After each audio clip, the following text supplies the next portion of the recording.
incroyable, tout le monde a envie d'être invité. Aujourd'hui, du coup, je te reçois dans C'est Carré. Franchement, frérot, c'est un honneur pour nous. Ça me fait très plaisir. Non, mais vraiment, je le pense. Depuis un moment, on rigole. Du coup, on aura grave le sourire pendant l'interview. Mais je suis trop content de te recevoir, gros. C'est gentil, merci beaucoup. Du coup, aujourd'hui, je reçois Marwan, journaliste franco-algérien, qui travaille pour Le Parisien actuellement. Donc voilà, c'est une personne qu'on voit souvent sur les réseaux sociaux du Parisien. Oui, je crois. Et je crois. Et du coup, voilà, c'est une personne avec qui je m'entends super bien en dehors de social media, en dehors, on va dire, de la bulle sociétale, influence, etc. Et du coup, ça me fait grave plaisir de te recevoir ici parce que j'avais trop envie de recevoir une personne qui a ta vision, on va dire. Toi, tu te rends pas compte, je pense, de ce que tu vois, frérot. Parce que déjà, tu es quelqu'un d'humble, c'est-à-dire que pour toi, au final, tu vis limite de rien, j'ai l'impression. Mais en vrai, voilà, j'avais envie de te recevoir pour que tu nous parles un peu des médias, de ce que tu vois à travers tes yeux, peut-être de la génération actuelle, et même peut-être motiver les gens aussi qui ont envie de faire du journalisme, ce que tu fais très souvent aussi sur tes réseaux, tu vois. J'essaie, ouais. Ouais. Franchement, c'est vrai, tu mets souvent tout des annonces et tout des candidatures, tout ça, tu vois, tu fais passer. Bah ouais, en fait, vu que c'est un métier qui est presque élitiste, où tu te dis... Enfin, les gens ont trop de questions sur ce métier-là et ils n'ont pas les réponses. Il y a trop de non-dits, il y a trop de choses où les gens pensent que c'est un métier presque inaccessible. Voilà, exactement. Donc, à mon niveau, j'essaie un peu d'aider pour que les gens puissent avoir les informations qu'il faut pour y accéder et les offres. Et heureusement que tu es là, franchement, tu vois. Du coup, voilà, aujourd'hui, bienvenue dans le podcast C'est Carré. C'est Carré, c'est quoi? C'est un podcast qui se veut intimiste, dans lequel on va essayer d'échanger un peu, genre de façon naturelle, genre comme si on était sur un canapé, tu vois. Du coup, il y a le carré. J'aime bien faire cette métaphore à chaque fois. Il y a le carré, sauf qu'ici, c'est une bulle. Du coup, c'est un cercle. Et voilà, on essaie d'être intime entre nous, quoi. Soyons intimes. Pas trop non plus, mais tu connais. Non, clairement pas. Clairement pas. Il y a nos mères qui regardent la vidéo, ben, mec. Et voilà, en tout cas, frérot, c'est un plaisir pour moi de te recevoir. Merci beaucoup, frérot. Pour commencer, pour les gens qui ne te connaissent pas, est-ce que tu peux genre, te présenter à nous par rapport à ton parcours, par rapport à ce que tu as fait pour en arriver là? Là, j'ai 29 ans depuis avant-hier. Joyeux anniversaire. Merci. Et juste avant, je lui ai dit, je te l'ai souhaité ou pas? Il m'a dit, tu m'as demandé si c'était mon anniversaire. C'est pas grave, ça compte pareil. Bah, frérot, toi aussi, tu l'affiches même pas, mais une photo, je sais pas. J'aime pas être au centre de l'attention, t'inquiète. Je suis journaliste depuis, depuis 8 ans maintenant. C'est fou, hein, 8 ans ouais, déjà. Ça passe vite. 8 ans. Après, je compte l'alternance, tout ça. Ouais, bah oui, tu comptes, gros. Et en vrai, dès l'âge de 18 ans, je faisais déjà des stages. Tous les étés, j'étais dans des rédactions. Donc en fait, je sais pas à partir de quand je peux dire que j'ai été journaliste, mais en vrai, je suis rentré dans une rédaction, j'avais 18-19 ans. Donc là, en fait, ça fait même 10 ans. J'ai fait une école de journalisme, j'ai fait beaucoup de stages, j'ai fait une alternance au Figaro.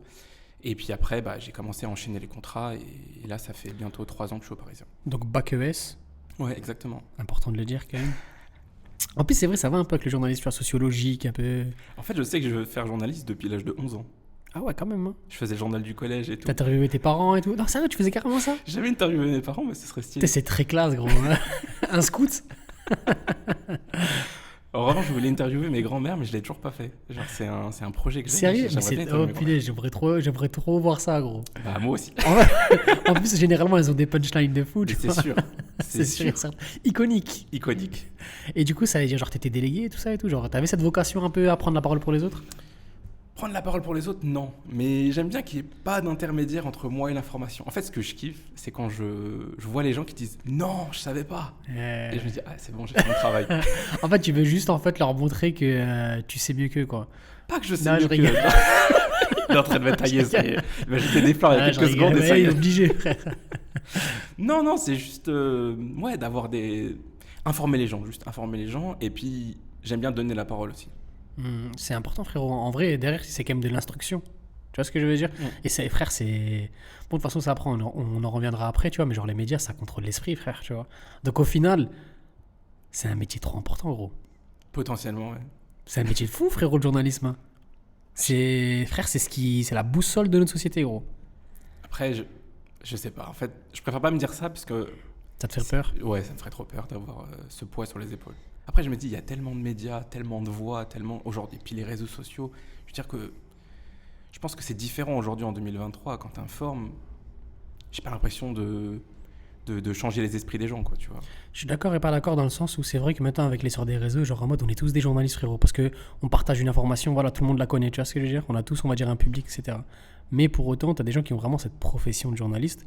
Et là, à ce moment-là, c'est quand même différent parce qu'il faut que l'information soit vérifiée. Et tu vois, genre auprès des gens, il y a tu sais, t'as une véracité par rapport à ça, tu vois, genre ton information, elle doit être sûre, tu vois. Totalement. Mm. Bah, c'est une responsabilité De fou, de frère. tous les jours. Mm. Du coup, j'ai en profité pour poser ma petite question que j'attends depuis. C'est qu'est-ce que le journalisme pour Merwan? Qu'est-ce que le journaliste pour Merwan? Attends, je réfléchis.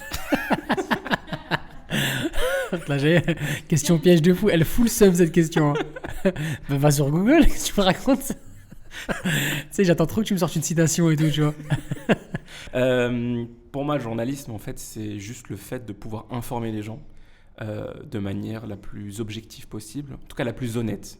La plus claire. Voilà, la plus claire et la plus honnête. En fait, j'insiste sur le mot honnête parce que souvent les gens pensent que le journalisme est hyper objectif, mais on est tous des êtres humains et personne ne peut être à 100% objectif. Il y a de la subjectivité. En revanche, ce qui est très important, c'est l'honnêteté. Ok, donc en fait, c'est vraiment être honnête par rapport à l'information, mais comment tu la ramènes, tu peux être genre subjectif par rapport à toi, tu vois. Bah, en fait, dans la vie de tous les jours, rien que de réfléchir à un sujet, c'est déjà pas objectif. Genre, le sujet que tu vas sélectionner déjà, Ouais. c'est pas objectif. Les genre. mots que tu emploies, par quelle image tu commences, par quelle image tu termines, qui c'est que tu interviews dedans. Tu vois, c'est là où il faut être honnête et il faut donner tous les aspects d'une information. Et comment tu peux faire ça, genre, pour être honnête le maximum par rapport à une info? Genre, comment, par exemple, toi, Marwan, voilà, tu restes quand même un humain, t'as un caractère, t'as un vécu, c'est vrai, tu vois, genre, en mode, on est tous comme des coquilles qui, à l'intérieur, on a des émotions par rapport à ce qu'on a vécu, etc., tu vois. Totalement. Donc, du coup, comment tu fais pour mettre ça de côté et te dire, non, vas-y, moi, je parle à tout le monde, tu vois. Le but, c'est que peu importe le sujet que tu fais, il faut que tu parles au maximum de personnes.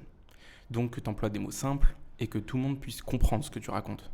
Et souvent, c'est marrant, mais plus le sujet tu le connais, et plus c'est difficile de faire passer ça parce que C'est très, très vrai. tellement tu connais le sujet, bah, tu as l'impression que tout le monde connaît le sujet et en fait, tu vas utiliser des mots que les gens comprennent pas ou tu vas pas aller à l'essentiel. Exactement. Donc, c'est important de parler à tout le monde et de donner la parole à tout le monde. Tu voudrais leur montrer, en fait, ce que toi, tu vois. Tu vois, tu veux pas en fait montrer peut-être ce que la masse va voir par rapport à un sujet, mais essayer peut-être d'aller plus loin par rapport à toi, ce que tu as vu, tu vois. Ouais, Si souvent. tu connais bien le sujet, tu vois. Exactement. Et il faut savoir dézoomer dans l'image justement et montrer tous les aspects d'une information. Et c'est là où c'est difficile. Bon, maintenant que tu as bien défini, genre, qu'est-ce qu'un journaliste, genre, j'ai envie de faire un parallèle qui est intéressant avec ce qui se passe actuellement avec le journalisme, c'est les réseaux sociaux, tu vois. Genre, comment tu vois les réseaux sociaux en tant que journaliste et est-ce que toi, tu valides les réseaux sociaux? Dire que je les valide pas, ce serait... Ce serait contraire à ce que tu fais. Bah ouais, parce que finalement, je suis journaliste sur les réseaux sociaux. Je suis en journaliste vidéo, mais depuis le début où j'ai commencé ce métier-là, je suis journaliste sur les réseaux, sur les plateformes. Donc en fait, si je dis que les réseaux, c'est à bannir, en fait, je me bannis moi-même, tu vois. Exactement. Donc... Après, tu joues le jeu, frérot. Hein. C'est devenu dur de vivre sans les réseaux maintenant. Gros, t'as pas le choix, frère. Hein. Par rapport aux infos, par rapport à tout, frérot. En fait, je pars du principe que les gens sont sur les réseaux, donc autant investir ces zones-là où les gens peuvent être informés. Je pense que souvent on dit, ouais, aujourd'hui les jeunes, ils lisent plus le journal, ils regardent plus les JT, certes, mais ils n'ont jamais autant été informés qu'aujourd'hui, parce qu'avec le téléphone, les applications, Twitter, bon, il y a beaucoup de désinformation, mais il y a aussi beaucoup d'informations. Et si tu es un peu smart, tu te rends très bien compte des comptes à suivre. Et ouais, clairement, là, les jeunes, ils sont hyper informés sur les réseaux sociaux. Moi, je me suis toujours dit, j'ai envie d'informer les gens de ma génération. Et donc, vu qu'il y en a beaucoup qui s'informent via les réseaux sociaux, bah, pour moi, c'est une aubaine de pouvoir informer directement sur ces plateformes-là. Donc, je fais des vidéos là-dessus. Non, c'est vrai, c'est vrai. Puis même, genre, on a vu beaucoup de côtés positifs des réseaux, genre avec les bavures policières, par exemple, tu vois. Genre, c'est fou comment les réseaux, ça a aidé pour faire avancer des enquêtes. C'est incroyable, frère. Tu vois. C'est en ça où je te dis que les réseaux peuvent vraiment pousser les médias à parler de sujets qui n'ont pas été traités, voire d'être un puits d'information parce qu'il y a des gens qui se disent « Ah, je sais qu'en passant par cette plateforme-là, j'irai beaucoup plus vite qu'en essayant de contacter, je sais pas, une rédaction ou… » Enfin, c'est difficile pour une personne de se dire « J'ai vu une dinguerie qui s'est passée dans la rue, je filme, j'en fais quoi ?» Bah aujourd'hui, tu sais que via Twitter ou via TikTok ou via un autre réseau, tu peux le poster et potentiellement, ça peut devenir un sujet national le lendemain. Donc c'est là où c'est important, mais c'est aussi là où c'est une responsabilité pour les journalistes de bien vérifier toutes les informations qui circulent. C'est ça exactement. En fait, avec les réseaux, J'ai envie de te dire, les cartes, elles ont été redistribuées, tu vois. C'est vrai. Mm. C'est vrai. La parole, elle a été redistribuée. C'est fini maintenant, tu vois. C'est pas que 5 personnes milliardaires en France qui peuvent décider Mais c'est vrai, tu vois. Au final, ça revient à ça, frérot, tu vois. C'est pas, on va dire, un groupe de personnes très puissants, bien placés, etc., qui peuvent décider des informations les plus importantes qui seront communiquées. Non. Toi, demain, il se passe une dinguerie, t'es dans le RER, sors ton bigot, sors ton téléphone, poste là. Elle peut autant buzzer, frérot, qu'un mec qui va passer au JT, frère. Ouais, et puis au-delà du buzz, en fait, c'est que chacun est devenu acteur de ce qui se passe. Enfin, tu vois, il y a beaucoup de journalistes en France, mais on peut pas avoir les yeux partout. C'est impossible. Tu peux pas. Et tu peux pas sortir ton téléphone partout à n'importe quel moment. Mm. Et d'ailleurs, je trouve que le réflexe de sortir son téléphone pour filmer des scènes qui sont importantes, qui sont violentes, ben, c'est pas un réflexe que les gens avaient il y a quelques années. Non, Et de plus en plus, ils l'ont. c'est le cas. En fait, c'est des vidéos que je voyais aux États-Unis à l'époque. Ouais. Quand je dis à l'époque, c'est il y a 10 ans. Mm. Et petit à petit, je sais pas si c'est lié aux violences policières ou aux actes racistes. En tout cas, de plus en plus, les gens ont le réflexe de filmer. Mm. Et c'est une bonne chose.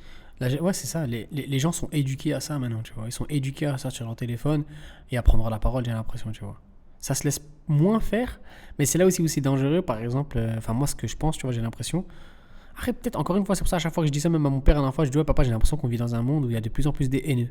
Tu vois, genre, j'ai l'impression que les gens, ils se font plus la guerre, les gens sont plus méchants. C'est bizarre, peut-être, c'est moi. Maintenant, frérot, c'est devenu avec les réseaux et avec le fait qu'on partage tout et n'importe quoi, les gens, ils se font pousser des ailes, frère. Et dans le sens où t'as quand même une montée de la haine. C'est ce que je dis à mon père. Après, mon père, il me dit, non, voilà, maintenant, c'est les réseaux, vu qu'ils partagent beaucoup d'informations, on le voit plus. T'as capté? Ouais, je suis peut-être un peu d'accord avec ton père, mais un peu d'accord avec toi aussi. En fait, je sais pas s'il y a plus de haine qu'avant, mais en tout cas, il y a plus d'espace où on peut diffuser la haine. Ouais, de fou, ça. En fait, c'est ça. Et Extrême droite. ben, en fait, on dit l'extrême droite, mais il n'y a pas que l'extrême droite. Non, y a en pas fait, l'extrême droite, en tout bien cas, sûr. je trouve que l'extrême droite peut-être a poussé d'autres personnes De ouf. à s'extrémiser, en fait. Exactement. C'est pas l'extrême droite qui s'est adoucie, c'est peut-être les autres qui se sont extrémisés en fait. Et la parole raciste, en tout cas la parole haineuse, violente, elle est de plus en plus visible. Mm. Et comme j'ai dit, il y a de plus en plus d'endroits où tu peux la voir, l'entendre, la lire. Donc en fait, on est confronté à la haine tous les jours. C'est quoi ton réseau social préféré? Je pense que c'est Instagram. Ouais, je pense que c'est Ça se Instagram. voit, ça se voit. Pourquoi? Parce que t'es clean, tu représentes Insta, tu vois. Tu parles bien, belle story. C'est Non. pas Snapchat, tu vois. Avant, c'était Snap. T'es pas venu avec une casquette à l'envers, tout ça, mal rasé. Pourquoi Instagram? Je sais pas. Peut-être déjà, j'ai l'impression qu'il y a beaucoup moins de haine que sur Je suis d'accord avec Twitter. toi. Ah, mais là, c'est frérot. Twitter, Sur c'est Twitter, le c'est chétan, l'enfer, frère. vraiment. Twitter, frère, J'ouvre la porte, je flippe. referme. Genre, je te jure que parfois je fais ça, frérot. Parfois, Twitter, j'ouvre, je vais dessus, je te jure que je quitte l'application. Mais wallah, c'est vrai, gros. C'est abusé. Il y a des gens, ils se mettent dessus. ouais, Mais c'est une dinguerie, c'est gros. atroce. Ils sont méchants. Et parfois, je me dis, tu sais quoi? Je dis, mais non, c'est un bot. Après, carrément, ce que je fais, je clique sur le profil. Et je vois, non, il a des potes, il partage. Ouais. Je dis, mais c'est une dinguerie, en fait, Ouais. les gens. Et ils ont pas peur. Tu vois ce que je veux dire? Ils sortent ce qu'ils veulent, en fait. Non, Twitter, c'est... Non, Twitter, c'est trop, frérot. Moi, personnellement, j'ai complètement baissé ma consommation. Après, je peux pas l'arrêter parce que, comme je t'ai dit, je travaille sur les réseaux T'as sociaux. pas le et choix. puis c'est important Mm. d'être présent. Mm. Et je tweete beaucoup moins qu'avant. Tu tweetais avant? Ouais, je tweetais. Comme beaucoup de journalistes, tu tweets tes articles, tu Ouais, tweets des tu tweets threads, articles, tu commandes ce qui se passe et tout. Ouais, beaucoup moins. Beaucoup moins. Je me suis éloigné parce que mentalement, il faut aussi se protéger. Et notamment les journalistes, en fait, on est confronté à ça tout le temps. Mm. Et il faut penser à sa santé mentale. Et on n'est pas tous égaux Exact. Tu vois, là-dessus. tu vois le mot que tu as dit, santé mentale. Ouais. Je pense que c'est un mot qu'on peut employer plusieurs fois dans ce podcast. Tu vois. Non, mais vraiment, frérot. Parce que j'ai l'impression que même le journalisme, les réseaux sociaux ont un impact sur notre santé mentale à fond, frérot. Moi, Twitter, je le déconseille à certaines personnes qui n'ont pas la force mentale nécessaire, frérot. Franchement, si tu es un peu faible d'esprit, si tu connais pas trop d'arabe, de noir, de blanc autour de toi, tu vois ce que je veux dire? Franchement, n'ouvre pas Twitter, frérot. Tu vas avoir une image trop biaisée des gens. Franchement, c'est vrai, tu vois. Ou alors, il faut suivre que des bisounours et bloquer tout le monde. Ouais, Tu voilà. vois. Ouais. Mais c'est vrai que c'est vraiment le réseau Non, de tu peux l'enfer. pas, frère. Après, je parle de Twitter, mais parfois je vais sur TikTok. Et en fait, le truc de TikTok, mais finalement, c'est un peu comme Twitter, c'est que ta timeline, tu la contrôles pas tant que ça. Tu la contrôles pas. En fait, tu la contrôles pas du tout même. Et tu es confronté à des images. Là, c'est dangereux pour les enfants, je trouve. Parce que vu que justement, tu ne contrôles pas tes abonnements, en tout cas pas totalement, tu peux te confronter à des images qui sont pas du tout corrélées à ton âge. Et c'est problématique. Et pour les adultes, parfois je lis des commentaires et je me dis, mais De la nouvelle génération, même pas des C'est personnes abusé, âgées c'est ou même abusé. pas des gens de notre génération, des gens qui sont nés après 2000. Je C'est dis une 2000 dinguerie. comme si c'était très récent, pas du tout. Après 2010. C'est vrai ce que tu dis. Ben Punaise, ouais. On peut plus dire 2000, mais on oublie de C'est monter chaud. à 2010. Oh, waouh, De choqué. 2010.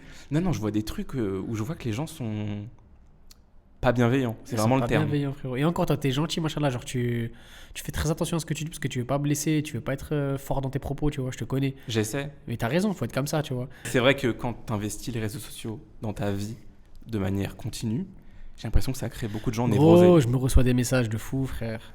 J'ai l'impression en fait que les réseaux sociaux, ça crée une bulle dans laquelle en fait tu vas te conforter. T'as capté, frère? Et il y a des gens, malheureusement, peut-être ils ont pas les moyens de voyager, ils ont pas les moyens de voir peut-être le monde, de rencontrer des gens. Tu vois ce que je veux dire? Et ce qui fait qu'ils restent dans leur bulle, frérot, tu vois. Non, mais c'est un. Je sais pas quoi dire par rapport à ça. En fait, je pense que la haine, ça agit par mimétisme. Plus tu vois de la haine, plus tu deviens haineux. C'est bien dit. Et en fait, ce qui est problématique, c'est la course, enfin, c'est la compétition à celui qui sera le plus haineux. Parce que finalement, celui qui a la meilleure punchline, C'est trop bien. c'est le ça. truc qui est le plus retweeté ou le plus liké. Et là, t'es en mode, oh, les commentaires incroyables.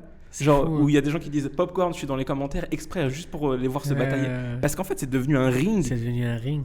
continuellement. Celui qui va être le plus méchant, il va être le plus populaire. Et tu vois, des fois, on est là, on rigole, on lit, on dit waouh, incroyable, t'as vu ce qu'il a balancé sur Mais un en tel. vrai, Et en tu fait, vois. on participe. On participe, en fait. De fou. C'est comme dans le réel. Tu vois, il y a des gens qui harcèlent Trop bien et dit. il y a des gens qui sont à côté et qui cassent une barre. Hmm. Mais c'est la même chose sur les réseaux. Si tu on repartages, si tu récompense likes, le méchant. malheureusement, pas toujours. Pas tout le temps. Mais je pense 80% frérot du temps, c'est ça, gros. Je pense que ça y fait, parce que les gens seraient pas méchants juste pour être méchants. C'est parce qu'il y a un public derrière. Après, comme tout à l'heure, tu parlais de bulles. Et en fait, on peut critiquer le contenu qui est proposé. Mais le contenu n'existerait pas s'il n'y avait pas C'est- des gens qui regarderaient ce contenu. Et Ouais. c'est ça, en fait, le C'est nous, en problème. fait, c'est Et c'est pour notre ça que, tu vois, en dehors des réseaux sociaux, les médias, c'est là où on a la hiérarchie de l'information. Parce que si tu ne fais que des sujets où les gens cliquent parce qu'il y a du voyeurisme, ben en fait, tu fais pas de l'information. Ouais. Tu vois. Et c'est là où, c'est pour ça que je disais tout à l'heure, Twitter, ça doit pas être un rédacteur en chef. Ça doit être une indication où tu récupères des informations, mais tu peux pas te fier qu'à ça. Sinon, je sais pas, tu vas faire que de parler de trucs, je sais pas, c'est du voyeurisme. En fait, de ce que je viens de comprendre, ça veut dire que le média se conforme par rapport, on va dire, à comment l'information circule, tu vois. C'est-à-dire genre par rapport au buzz de l'information. C'est-à-dire si demain une information, un média, il voit que ça marche bien et que ça parle, ce qu'ils vont faire, c'est qu'ils vont commencer à continuer à après, ce qui se passe par exemple avec TPMP. TPMP, demain, voilà, ça parle d'arabe, ça parle de hijab. C'est fini, frère. L'audience, elle est au max. Ça prend des grosses liasses à la fin de l'émission, tu Je vois. crois que c'est l'un des sujets où il y a le plus d'audience. Voilà, non mais l'islam en France c'est une dinguerie, ça c'est... Je pense que c'est tellement un sujet qui crispe ou qui fait... Tout le monde a un avis sur le sujet. Mais c'est fou C'est frère. incroyable. Mais gros, parfois ce que je dis, je me dis, je pense Balek c'est un rêve, je suis parano en fait, je vois que l'islam partout. Et après, je me mets une tarte et je me dis, non, c'est un fait frère. Va sur toutes les chaînes de télé, va sur tous les médias, regarde tous les posts à droite à gauche, ça parle que de ça. Puis, en fait, à partir du moment où tu es un peu concerné par le sujet, il suffit que tu sois musulman, il suffit que tu portes le voile, il suffit que tu te couvres avec un maillot de bain couvrant l'été. Constamment, tu te reçois des pics. Donc, en fait, tu as l'impression qu'on ne parle que de ça. On ne parle pas que de ça. Mais c'est vrai que c'est un sujet tellement commenté en permanence, C'est sous trop. différents angles, sous différents bouts de tissu, où, tu vois, Bien dit ça. tu te sens attaqué, en fait. Tu te sens Et attaqué. même moi, journaliste, parfois, je veux souffler. Genre, j'éteins mon téléphone, je dis, je peux plus. Genre, je peux même plus. J'y arrive plus. Ouais, Et c'est pour ça, plus quand je te drôle. parlais de santé mentale, Hmm. je suis un humain aussi, tu vois. Et parfois, il y a des sujets, j'y arrive plus. C'est Tu devenu sais, néfaste. les gens qui t'envoient en DM une séquence TPMP ou autre, CNews ou en tout cas un endroit où il y a de la haine, tu vois.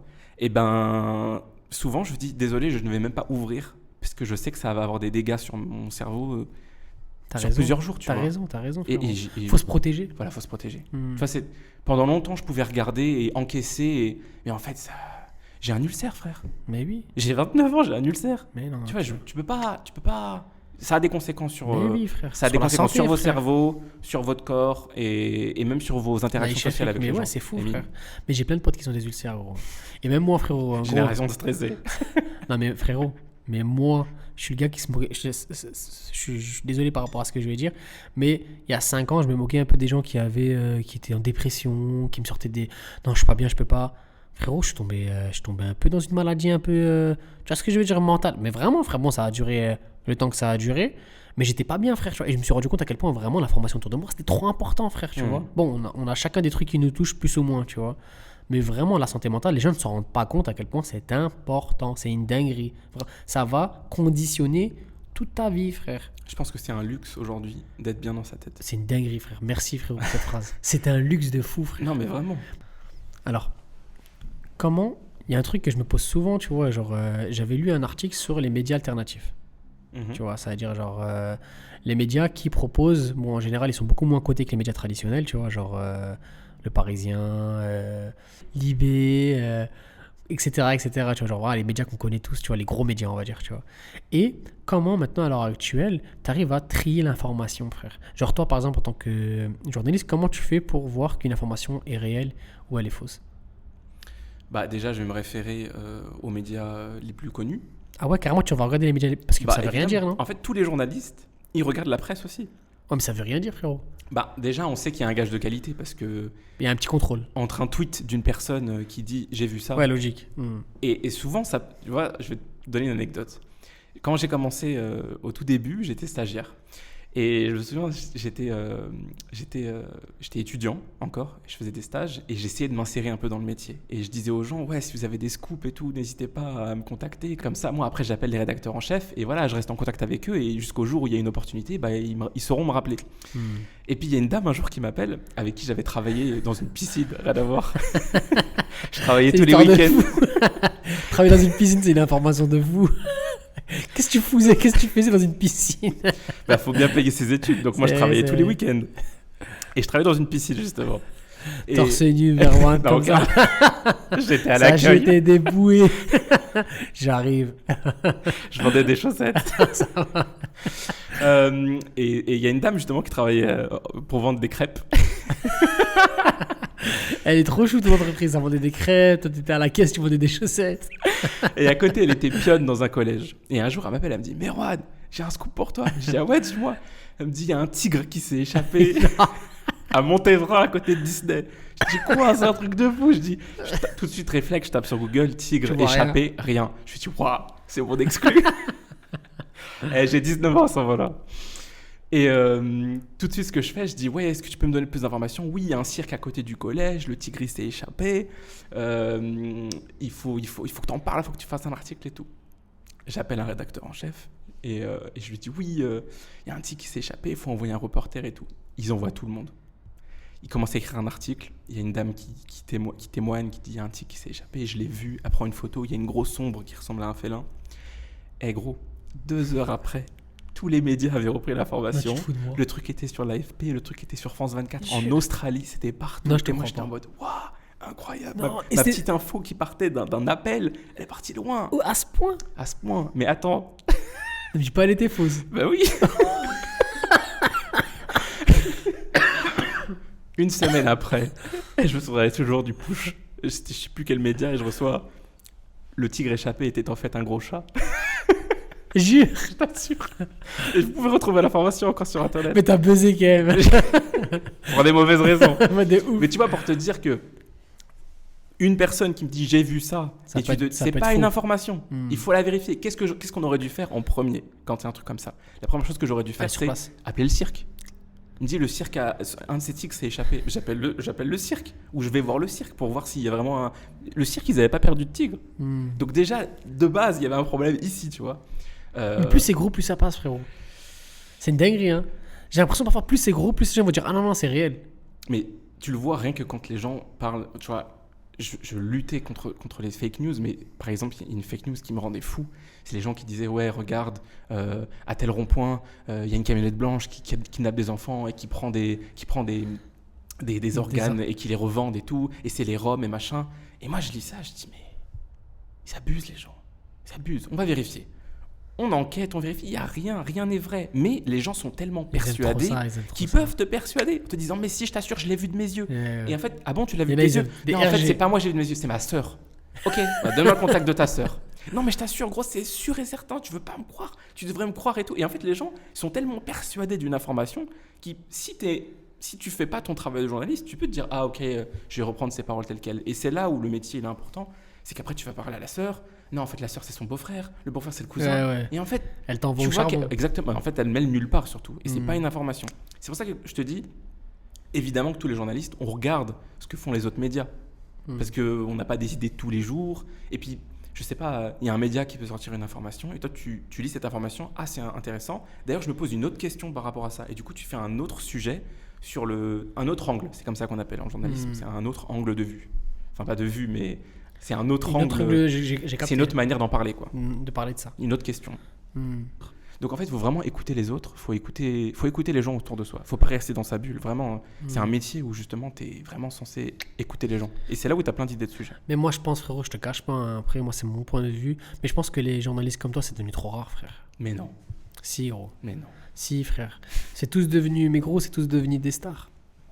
Moi, je le pense. Pas tous, je suis pas en train de te dire tous, mais frérot, la plupart, voilà, ils vont chercher une information, frère. Mais c'est la façon dont ils vont la communiquer, quand ils vont la surcommuniquer, comment ils vont être sûrs de cette information, comment ils vont vouloir l'interpréter, etc. Tu vois. C'est là où je dis que l'objectivité, en fait. Mais c'est pour ça que je t'ai dit, frère. Mais l'honnêteté. Ouais, mais des journalistes qui veulent vraiment être honnêtes, pour moi, c'est devenu rare, frérot, tu vois. Franchement, sinon, le monde, enfin, la France, ça serait pas comme ça, gros, tu vois. Non, mais c'est réel, frère, dans le sens où maintenant, les gros médias qu'on connaît, à chaque fois qu'on veut parler d'un sujet, ils trouvent les pires invités du monde. Non, mais c'est une dinguerie. Tu vois, genre, demain, si je veux vraiment faire passer l'information, bah vas-y, je vais prendre du temps pour voir comment je peux bien la transmettre, tu vois. Non. Eux, frérot, vraiment, t'as l'impression qu'ils montent un business plan pour faire en sorte que l'information soit le plus mal compris, frère. Tu vois. Hier, j'avais une conversation avec une collègue qui disait parfois, on a l'impression que les gens les plus experts d'un sujet, les plus calés, c'est ceux qui refusent le plus parce qu'ils se sentent pas légitimes ou c'est trop ça, frère. Ou en fait qui sont overbookés, tu vois, parce que c'est des gens hyper sollicités.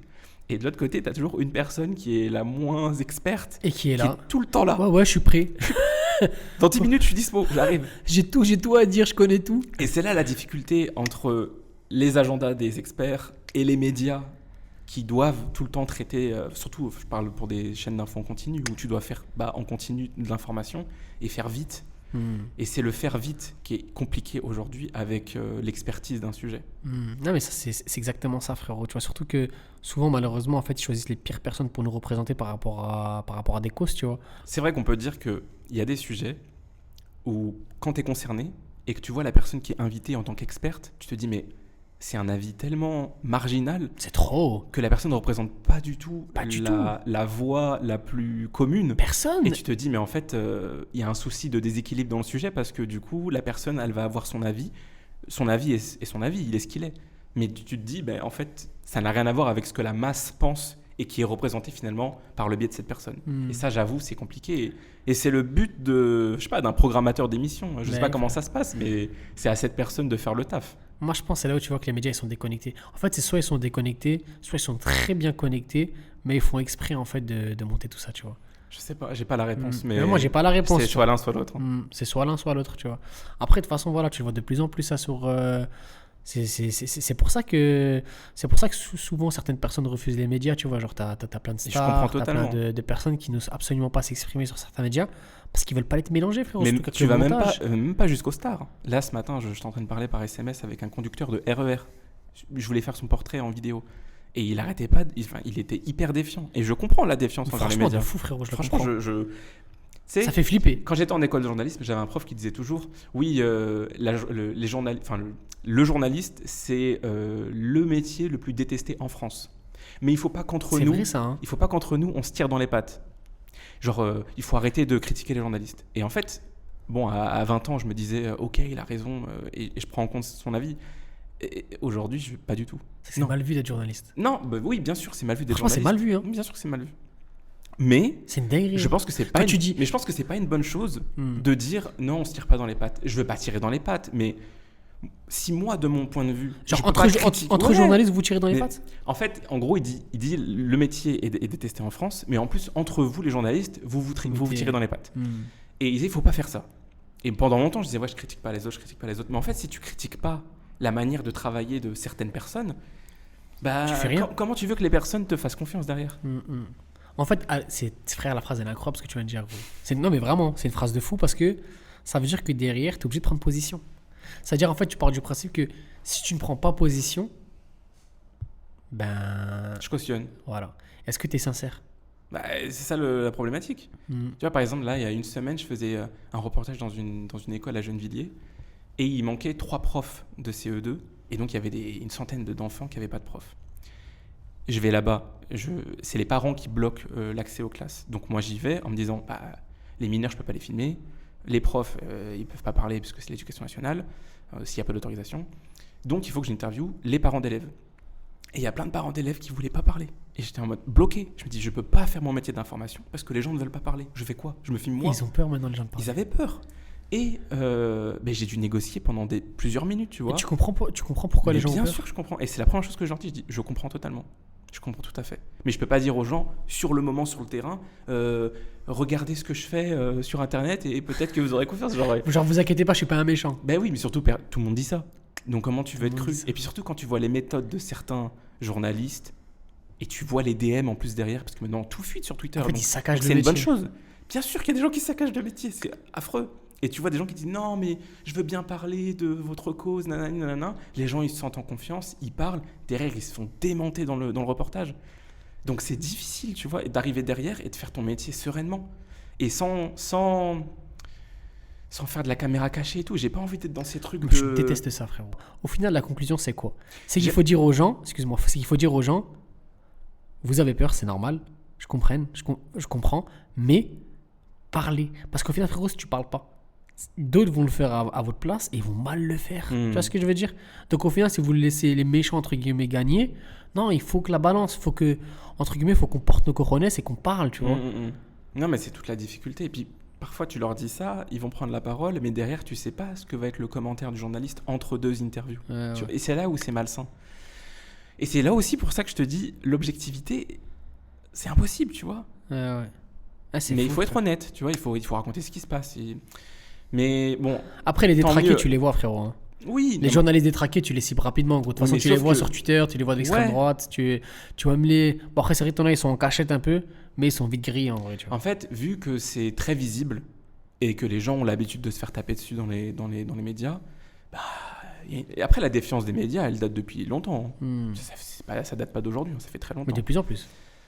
Je sais pas si c'est de plus en plus. Mais c'est compliqué. Franchement, c'est compliqué. Après, par exemple, pour ce reportage-là, j'ai bataillé et j'ai réussi à avoir les témoignages des gens et à la fin, ils étaient très contents. Ils m'ont remercié par SMS. Mais moi, je me dis toujours dans ma tête, si je retranscris pas ce qui s'est passé comme eux l'ont vu, c'est que j'ai mal fait mon taf. Parce que parfois, tu peux arriver avec des œillères, dire ah ouais, j'ai vu ça, hop, je suis reparti. Et en fait, c'est pas la réalité. Mais tu vois, par exemple, il y avait des femmes qui portaient le voile. Et souvent, il y a des journalistes qui me disent ouais, moi, j'arrive pas à les interviewer, ces femmes-là. Je dis ces femmes-là, déjà, ça veut rien Attention, dire. ouais. Hein. C'est pas parce qu'elles portent un voile que c'est toutes les mêmes personnes. Elle me dit oui, elles refusent de parler. Je dis mais tu comprends pourquoi les gens refusent de parler? Déjà, elles sont Bon, les femmes voilées, matraquées. pour moi, c'est logique qu'elles refusent de Mais parler bien parce sûr, qu'elles sont matraquées évidemment. toute la journée. Vu qu'elles sont matraquées régulièrement dans les médias, c'est normal qu'elles aient peur. Donc, faut les rassurer. Après, je dis pas que, il y a des femmes qui portent le voile et qui me répondent direct du tac au tac. Hein. Bien sûr. Justement, il faut pas Évidemment. essentialiser. Tout à fait. Et en fait, c'est ça le problème des gens aujourd'hui, même au-delà des journalistes, c'est qu'on essentialise beaucoup les gens. Et il faut pas. C'est un problème. Et puis parfois, il y a des gens qui te parlent et puis 2 minutes après, ils ont une prise de conscience et te disent non, en fait, tu me retires. Et après, tu es là en train de négocier. Non, mais votre propos, il était intéressant. Est-ce que je peux au moins vous flouter? Même si parfois, ça m'énerve parce que ça coupe un peu, tu vois. C'est toujours mieux de voir le visage d'une personne. Des fous. Et surtout, genre, j'ai l'impression que les femmes voilées, c'est vraiment c'est devenu un sujet, mais C'est incroyable. la frère. target. C'est la target. C'est la target. Tu penses que c'est la plus grosse target de France? Je sais pas si c'est la plus Je grosse pense en vrai, hein. Ouais, hein. Parce que t'as Islam, bon, c'est la plus grosse target, on va être dans le sujet, ça c'est logique. Après, dans l'islam, je pense, ouais, c'est les femmes voilées, frérot. Hein. C'est elles qui sont le plus tapées sur les doigts, gros, j'ai l'impression. Ça parle que de ça, frère. Burkini, après, c'est pas Burkini, c'est le voile dans les compétitions. Après, c'est le hijab dans le sport. Après, c'est pourquoi elle mettrait le voile et pas le voile. Et après, c'est. Wesh. Après, c'est les sorties scolaires. Est-ce qu'une femme avec le voile, elle peut sortir son nom? Frère. En fait, j'ai l'impression qu'ils veulent revoir toute leur vie. En fait, ils veulent revoir tout leur. Ouais, c'est ça, toute leur vie, en fait. Toute leur façon de vivre, ils veulent la revoir pour les éloigner, pour les sortir de la société, tu vois. Je sais même pas comment c'est possible. Je sais même pas comment. Tu vois, je me dis parfois, je suis dans un rêve. Et après, je reprends l'histoire et je me dis, mais en fait, il s'est toujours passé des dingueries dans l'histoire. Et peut-être que d'ici 20, 30, 40 ans, mais j'espère avant, Inch'Allah. on se rendra compte Hmm. de la persécution qui existe aujourd'hui en France. Et c'est hyper J'espère, vraiment, problématique. Et j'espère. tu vois, là, je parle, mais je suis même pas concerné. Tu vois. Et Si, on l'est quand même, dans le sens où. oui, bien par sûr, rapport à il y a des nos personnes dans mères, ma par famille rapport qui qui portent portent le le voile, voile, etc., évidemment, j'ai tu des vois. amis, mais j'imagine l'impact, on parlait de santé mentale, l'impact psychologique de se faire targeter directement C'est dans les dingue. médias. Hmm. Nous, on est touché par ricochet, en fait. Parce qu'on parle, on parle des nôtres, on parle de gens qu'on côtoie tout le temps. Et c'est dur de voir. Et même moi, hein, dans mon métier, c'est dur de voir ça. Hmm. Parce que tu te dis, mais... Tu sais, enfant, naïvement, je me disais que les gens qui avaient des études, ils étaient intelligents et bienveillants. Moi aussi, tout le temps, je me disais Pas ça. du tout. Tout le temps, c'est vrai. Pas du tout. J'ai hâte d'être intelligent comme les gens qui font des études. Je te jure, je me disais ça aussi. Je crois que je m'en suis rendu compte le jour où je suis allé à l'Assemblée nationale et que j'ai vu dans l'hémicycle comment ça criait. Tu sais, de le voir à la télé, c'est quelque chose, mais de le voir en réel, je me dis waouh! En fait, ça. Ah ouais, c'est Twitter en réel. Elle est pas mal celle-là. Ça crie dans tous les sens, C'est fou. ça dit des dingueries et t'es là en mode ok, ouais, ouais. Après, bon, c'est du débat, hein, c'est normal. Mais quand même, il y a une façon de le faire et parfois c'est grossier, on va dire. Tu vois. Il y a un truc aussi sur lequel je voulais parler, c'est Mbappé. Ok. Voilà, tu vas te dire pourquoi le mec qui parle d'Mbappé, il est bizarre. C'est juste que, par exemple, en fait, je me suis rendu compte que quand tu as une grosse personnalité, que tu prends la parole, tu peux faire des trucs de fou. Frère, Mbappé, quand il a parlé par rapport au président de la Fédération française de football, Noël Le Graët, je crois que c'est ça. Noël Le Graët. On a vu les dégâts, en fait, on a vu le changement de situation par rapport à ce qu'il a dit par rapport à Zidane, tu vois. Qu'on pourrait voir, il n'a pas respecté Zidane, tu vois. À partir du moment où Mbappé, il a pris la parole, tout a changé, frérot. Pendant 2 semaines, on parlait de ça. Il n'y avait rien qui changeait. Les chroniqueurs, ils parlaient normal à la télé, les médias normal. Tu vois ce que je veux dire? Tout était normal. Mbappé, il est venu, il a tweeté. Fin du game. 1 million de likes. Et les gars, dehors. Mais c'est fou quand même, tu vois. Non, mais- Ça te montre la puissance Ouais. de certaines personnes. Et du coup, ma question, c'est penses-tu que les gens qui ont des grosses communautés, s'ils ne parlent pas, ils sont en faute? C'est compliqué parce que prendre la parole, c'est s'exposer. Hmm. Tu vois, et je suis assez certain qu'Mbappé, quand il prend la parole, derrière, il faut avoir les épaules pour, tu vois. Mais c'est certain que quand tu as une grosse communauté et une grosse popularité, peu importe ton domaine, quand tu prends la parole, ça a de l'importance et ça a un impact. Ça a un impact. Clairement. Ça a clairement un impact. Et Mbappé, vu que c'est l'une des figures les plus aimées en France, quand il prend la parole et qu'il donne, enfin, quand il prend position finalement, ben forcément que derrière ça a un impact sur l'opinion. Je dis pas qu'il va Si, changer si, c'est l'opinion vrai. de toute C'est la vrai, c'est France, vrai, c'est ça a un impossible. impact. Mais clairement que ça a un impact significatif parce que déjà ça va pousser les gens à réfléchir et à se dire ah, c'est une personne que j'apprécie, pourquoi il pense comme ça, c'est que c'est intéressant. Après, il y en a certains qui doivent aimer Mbappé et qui doivent pas apprécier ses prises de position, mais c'est clair que ça fait pas pchit quand il parle, clairement. Mais est-ce qu'il faudrait que toutes les personnes influentes prennent position? Bah, je pense que quand tu as des convictions, bah, bien sûr qu'il faut prendre la parole. Hein. Voilà, donc c'est ça. Alors, quand t'as des... Ne pas parler, c'est cautionner et en même temps... Est-ce que ne pas parler, c'est cautionné? Je sais pas, je me posais la question en même temps que je le disais. Je sais pas. Ça, pour moi, ça, c'est un débat de ouf. Genre, est-ce que ne pas parler, c'est cautionné? Ça, c'est un truc de ouf. Surtout, à l'heure actuelle, dans la génération dans laquelle on est, dans le contexte dans lequel on est, souvent, quand tu prends pas la parole, bah, les gens te critiquent parce qu'ils disent pourquoi tu prends pas la parole. Et quand tu prends la parole, tu auras toujours des messages en mode non, mais par contre, pourquoi il ouvre sa bouche? Et pourquoi il dit ça? C'est qu'un footballeur, mais continue à taper dans un ballon. Tu vois ce que je veux dire? Et Ouais. même pour un influenceur, hein, mais qu'est-ce que tu me racontes? Allume ta caméra, filme, me raconte pas ta vie. Va en Grèce, fais des photos, mais prends pas de place sur ce débat, tu vois. En fait, je sais pas pourquoi pendant longtemps on a voulu cloisonner les gens en disant lui il est sportif et on l'aime que pour son sport et c'est pas un être humain à côté. Tu vois, mais ça fonctionne pas comme ça. Tout le monde est être humain, tout le monde a des opinions politiques, tout le monde a des opinions sur tout en fait et tout le monde a un vécu. On a tous le droit de parler. On a tous le droit de parler. Après, il n'y a pas besoin de s'exprimer sur tout et n'importe quoi, surtout quand on maîtrise pas un sujet, mais on a tous des choses qui nous touchent et qu'on soit artiste, sportif, ou même journaliste, enfin, on est tous des êtres humains traversés par des émotions et quand il y a quelque chose qui nous touche personnellement ou qu'on voit une injustice, moi je ne comprends pas les gens qui critiquent ces personnes-là en disant vous n'avez pas le droit à la parole. Faux. Ils ont le droit. Et d'ailleurs, c'est souvent ce qu'on m'a déjà dit en mode mais t'es journaliste, pourquoi tu parles? Mais quand je vois une injustice, je peux pas me taire. Genre, je peux pas. C'est pas possible. T'es obligé. Petite last question, on arrive à la fin de l'interview. Ça, c'est bien passé. Très bien. J'espère que j'ai pas dit trop de dingueries. Non, franchement, je t'aurais dit. De toute façon, au montage sera coupé. Du coup, la dernière question que j'ai, c'est toi, genre, ça se voit que t'as pas perdu ton âme d'enfant et je pense que t'as grave des. Pas des rêves, mais genre des goals, on va dire, tu vois, dans ton métier. Quel serait un de tes goals, genre de documentaire ou d'article? Il y a un truc que j'aimerais beaucoup faire et qui est dans ma tête depuis longtemps, mais c'est assez personnel. En même temps, ça lie mon métier et le perso. C'est que j'aimerais beaucoup faire, je pense, à un docu. Donc un truc beaucoup plus long que ce que je fais, parce que je fais beaucoup de vidéos qui sont entre 1 et 6 minutes, mais j'aimerais bien faire un truc beaucoup plus long. Très classe. Sur la troisième génération de grands-parents d'immigrés. En gros, je m'explique. Je me suis toujours posé des questions sur l'identité. Et en France, aujourd'hui, l'identité, c'est toujours un truc qui est ultra débattu. Et en fait, j'aimerais bien prendre un peu de hauteur et parler un peu des identités des descendants d'immigrés. Tu vois, on est souvent vu comme des étrangers, alors qu'on est né ici, on a grandi ici. Et il y a, tu vois, il y a un glitch. Ouais, il y a comme un glitch, tu vois. Est-ce que je suis français? Bien sûr, je suis français, mais est-ce que je me sens totalement français par rapport à ce que la société me renvoie? Voilà. Et tu vois, le terme intégration, par exemple, c'est un terme que j'entends souvent, genre lui, il n'est pas intégré, lui, il est intégré. Tu vois, qu'est-ce qu'on est? Enfin, comment on peut être intégré quand je suis né ici, tu vois? Tu me parles d'intégration alors que je suis là depuis toujours. Quand tu vas dans ton pays d'origine, on t'appelle l'émigré. Donc tu te dis, mais moi j'ai pas immigré en fait, puisque je suis né là-bas. Donc je reviens vers la terre de mes parents ou de mes grands-parents, tu vois. C'est bien dit. Il y a un truc compliqué entre l'identité et surtout avec la langue. Et tu vois, par exemple, moi je suis franco-algérien, mais je vois que c'est une problématique qui touche d'autres nationalités. Au Maghreb, mais aussi des Sénégalais.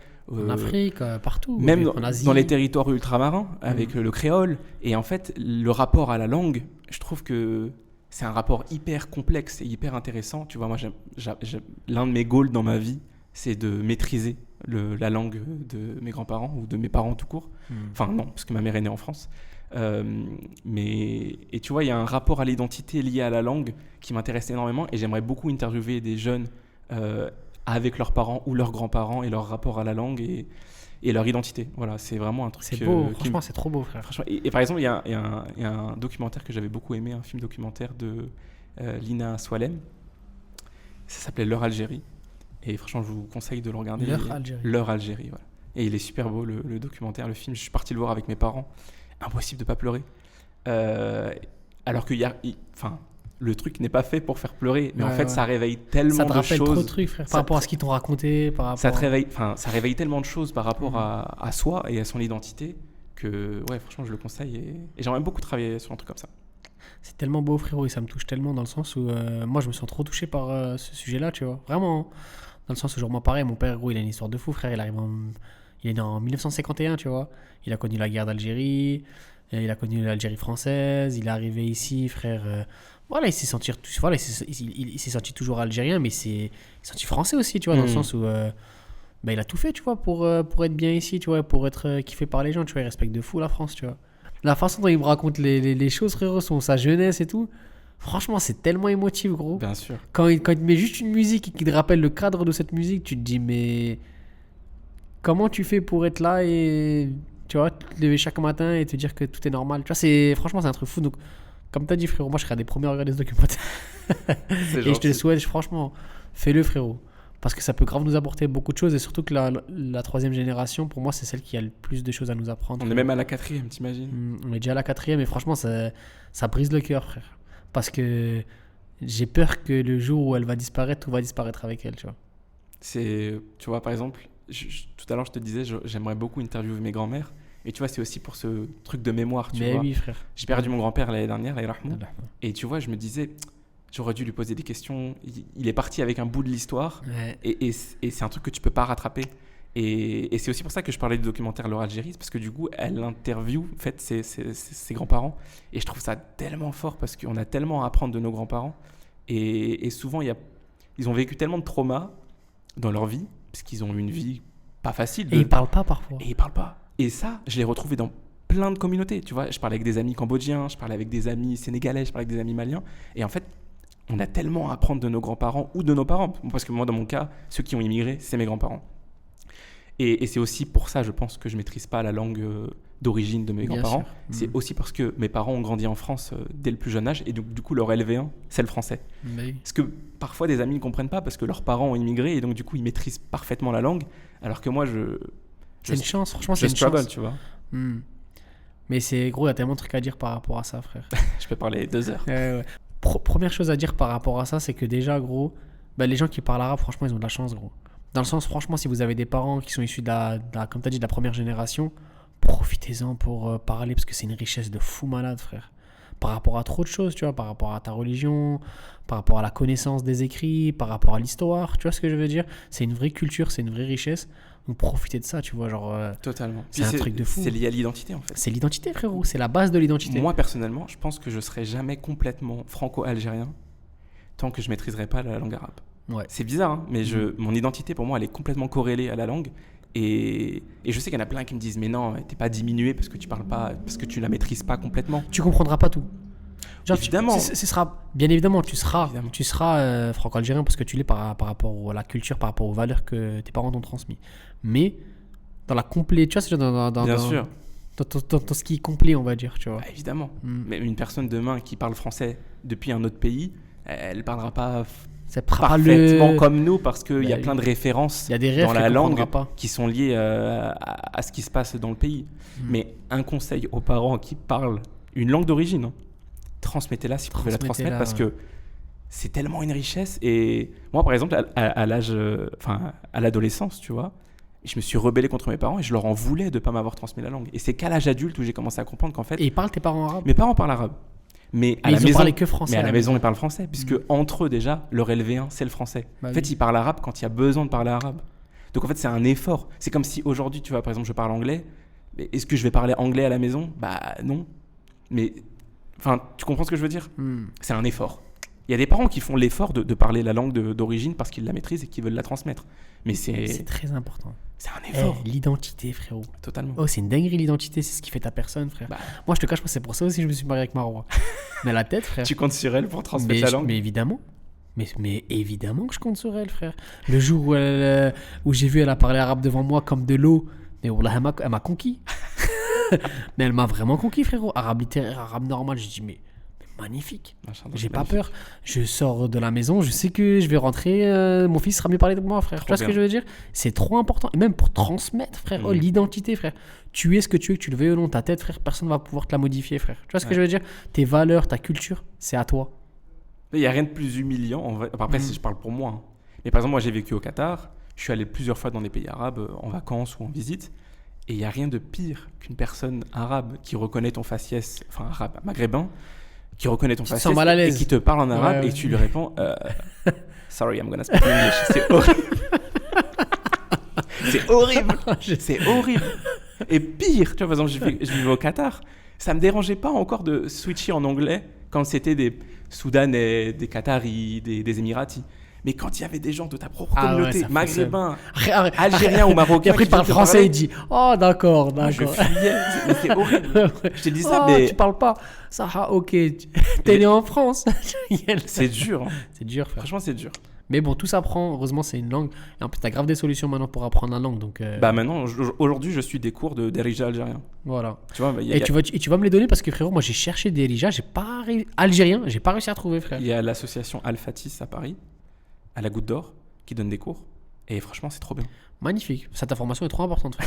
Voilà, je le pense vraiment. Ouais, c'est vrai qu'il y a beaucoup de gens qui aimeraient bien apprendre la langue Bah oui, d'origine. frère. Et ils galèrent. Et qui gros. tombent que sur des cours de Fosra, même si le Fosra c'est hyper important, la Oui. langue, l'arabe littéraire. Mais échanger aussi avec ton Mais peuple quand tu arrives voilà. là-bas, c'est important. Évidemment, le Fosra, c'est prioritaire par rapport à la Bien religion, sûr. etc. Mais c'est très important aussi le Derija. tu vois. Dernière chose aussi que je voulais te dire, et après on pourra arrêter, c'est que tu as dit un truc trop important par rapport à ton documentaire, frère, c'est que c'est important de parler aussi aux générations précédentes. Tu vois, j'ai l'impression que maintenant les jeunes, même moi, franchement, parfois je vous dis la vérité, je m'en veux, frère. Parce que je me dis, je vous jure, surtout quand le temps y passe, tu te dis, est-ce que j'ai assez profité de mes parents? Est-ce que j'ai assez profité de mes grands-parents? Je te jure, je me pose trop de questions, frère. Là, par exemple, Fad, machallah, là, il va ramener sa grand-mère en vacances. Tu vois, c'est la première fois qu'elle va quitter sa maison, tu C'est vois. super beau ce qu'il fait avec sa grand-mère. C'est magnifique, frère. Et je te jure, ça m'a donné des frissons. Je me suis dit, punaise, t'es un homme, frère, tu vois. Ouais. C'est des trucs que tu ne peux pas te payer, frérot. Même demain, t'es milliardaire. Non, tu peux pas te payer la présence de quelqu'un qui est mort, frérot. Bien sûr. C'est fini, tu vois. Et tout ce qu'elle a à t'apprendre, c'est fini, frérot. Même tu peux ouvrir 1000 livres. Ouais, là, non, elle, comment elle va te le raconter? sera vers sa version. Totalement. Il n'y a personne qui pourra te la donner, tu vois. Donc, c'est vrai qu'il y a une très bonne chose que tu as dit, c'est que prenez le temps, en fait, de rester avec ces générations-là et d'apprendre d'eux et même d'éteindre vos téléphones parce qu'en vrai, franchement, tu loupes rien, frérot, tu vois. C'est vrai. Moi, c'est l'une de mes craintes, c'est la sauvegarde des souvenirs. C'est vraiment. Tu vois, on a beaucoup de photos aujourd'hui. Mais par exemple, là, ça fait depuis 2 ans, j'essaie de faire mon arbre généalogique où je suis parti justement questionner mes grands-parents avant que. Enfin, si demain ils partent, bah, j'aurais. Enfin, même si je demande à mon père, forcément qu'il y a des informations qui sont filtrées de génération en génération, t'as de moins en moins de souvenirs. Et plus les grands-parents sont vieillissants, plus ils oublient. Donc, c'est important de faire ce travail-là, enfin, en tout cas, à mon niveau. Après, je sais qu'il y a plein de gens qui aimeraient faire ça aussi, mais il faut le faire. Faut le faire, frère. Travailler sur la mémoire, c'est quelque chose d'important. Trop important. Enfin voilà, j'espère que l'épisode il t'a plu, frère. Ouais, énormément. Ouais, surtout qu'on a bien fini, je trouve. Et voilà, et du coup, la tradition dans le podcast C'est Carré, c'est de finir par une petite citation pour peut-être résumer un peu ce qu'on a dit ici ou même un truc que tu as envie de dire. Je sais pas, genre c'est une phrase en fait, tu vois, genre qu'on laisse dans le carré. Donc s'il y a un truc que tu as envie de dire, une petite phrase, n'hésite pas. Franchement, j'ai qu'un truc à dire, c'est soyez bienveillants. C'est peu importe qui vous êtes, peu importe ce que vous pensez, soyez bienveillants avec les gens. C'est vraiment le seul conseil que je peux donner. C'est vrai, c'est vrai. C'est le plus pur en fait. C'est le plus simple. C'est le plus simple, mais c'est le plus important. Vraiment. Bah écoute, merci beaucoup en tout cas. Merci à toi.